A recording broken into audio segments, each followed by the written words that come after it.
down, will never come down. When the sun comes up, we'll be feeling how we do right now.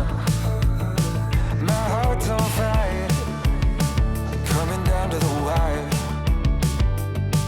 While the world sleeps, we'll keep burning brighter and brighter.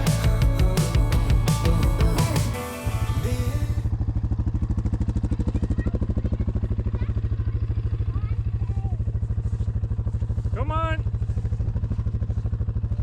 Come on, go! Right.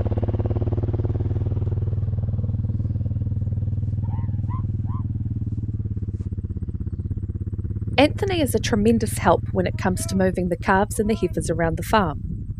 One of the things we learnt early on as parents is how much kids like to help and be involved with the jobs. I always say, you are never too young or too old for meaningful employment. However, the problem we're about to run into is that Anthony starts school in a few months' time, and these calves will not move unless he is there.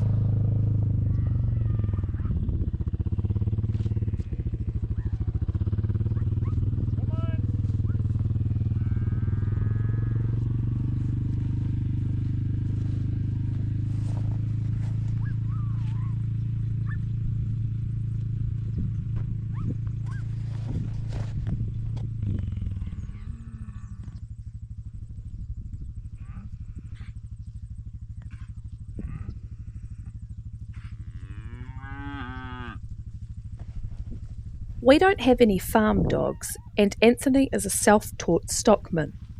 Maybe that's another way of saying generally when it comes to the calves, he doesn't listen. I think the techniques he has adopted are inspired by what he has seen on Country Calander. There are a lot of sheepdogs on Country Calander, hence the barking.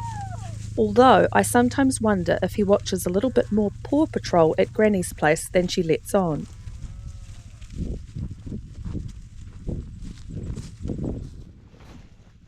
I grew up with two sisters, so having two boys has been a bit of a shock to me at times. My dad always says that managing young boys is like managing young dogs. You must run them hard each day or they will start destroying things when they get bored. In that regard, having a farm with wide open spaces has proved an excellent parenting resource. Anthony, what have you seen? What is it? There's one too. Gosh, you have to show Pat, won't you? Pat! Here! Pat! Two Stancy's here! Two Stancy's! Maybe we'll finish doing the calves first, eh? And Yeah. you can show Pat when he... Heavy's coming. You want a no?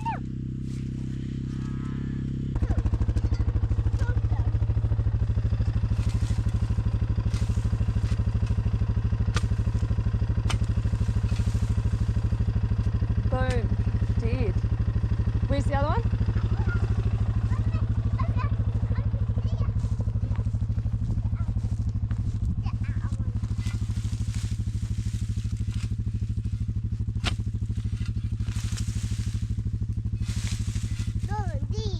Thanks.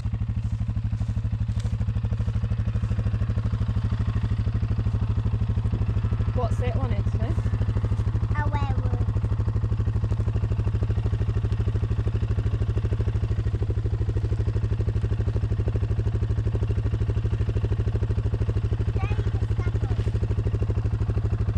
Oh, he got the bugger.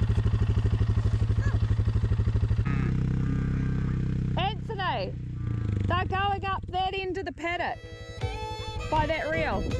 Since we started making videos, without a doubt the most frequently asked question is, does he ever wear boots? The short answer is no. He does have boots, but he feels they slow him down too much because he likes to run fast and get puffed. The times he has worn boots, it slows him down too much, and then he can see every puddle, drain or quagmire. He can be fully clothed, socked and booted, and within 10 minutes of leaving the house, he is knee-deep in mud or water. Prickles are a problem, but because he won't let me near those feet, we had to get him a needle from the vets and a pair of tweezers, and he is responsible for extracting any prickles that he collects in his travel.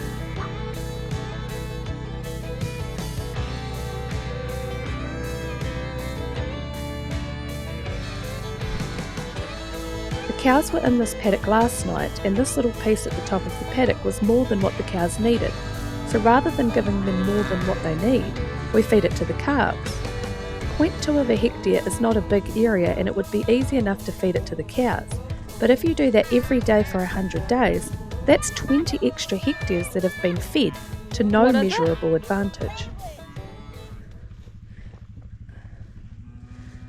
Gosh, I don't know how you've seen that. It's very small. Is that one there too? Yeah.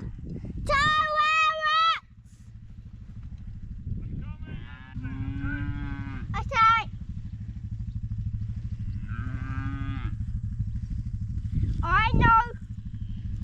I know them how at looking at the leaves. See? Those kind of ferrets have those kind of leaves. They do, don't they? Yeah, so I know how looking at the leaves. Yeah. That's also how Peppy knows. Oh, I don't think Peppy sees them as well as you do. Yeah, but I see them good. You see them good. All right.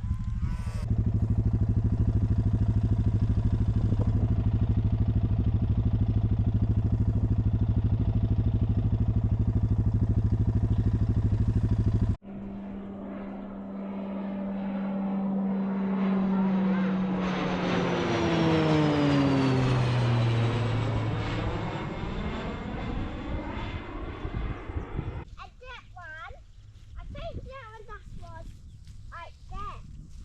Like that, look. So this big, like that. So there, I think.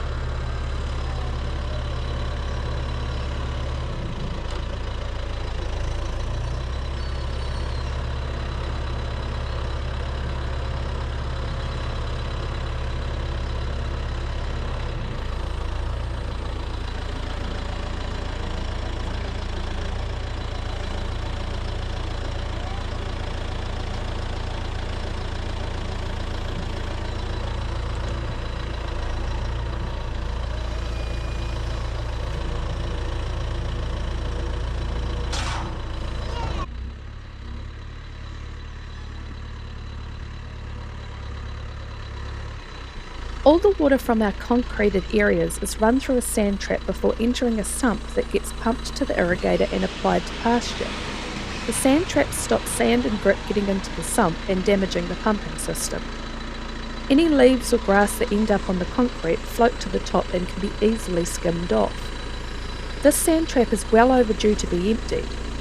Generally it needs to be emptied every 2 to 3 weeks depending on how much rain we've had. We don't have any fancy manure hauling equipment and just use the bucket on the tractor, which spreads it out nicely provided we concentrate and don't dump it all in one spot.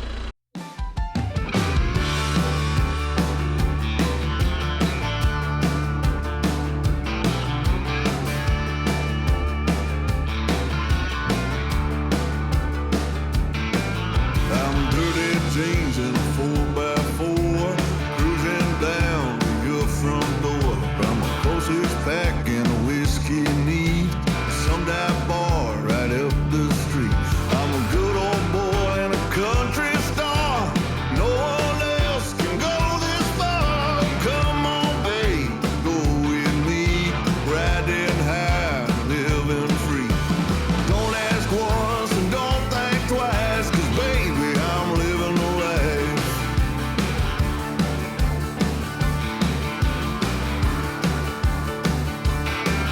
I'm a western swing on a no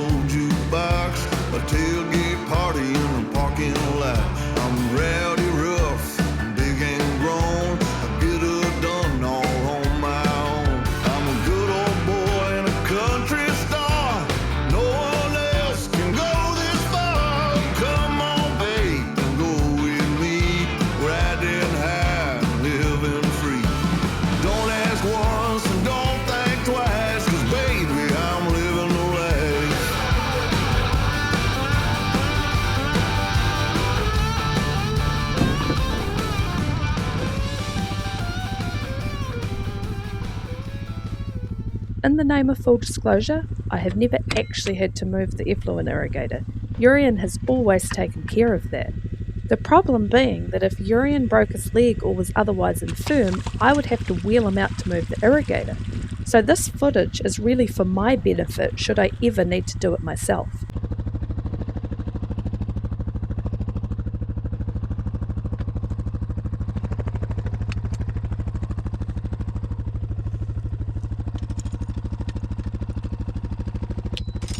Hold this one.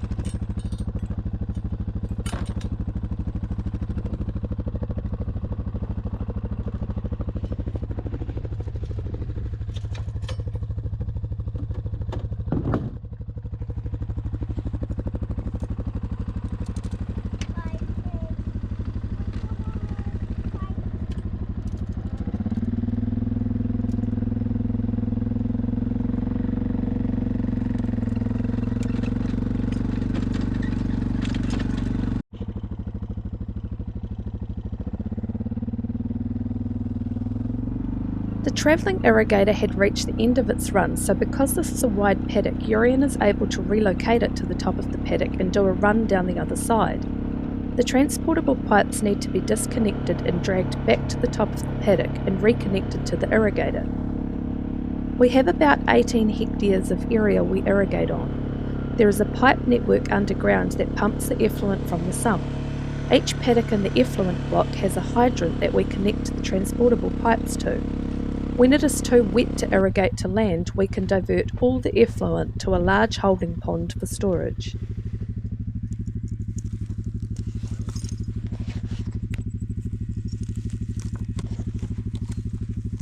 So, I don't see that hole now. Yeah.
You can see.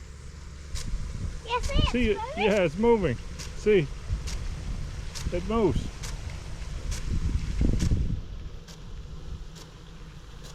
We better go.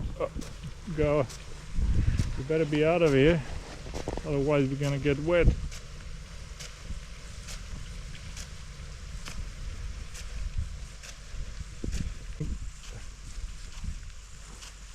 Step back. I think it will not reach the bike. No. See? I didn't beat us. No, it didn't get us.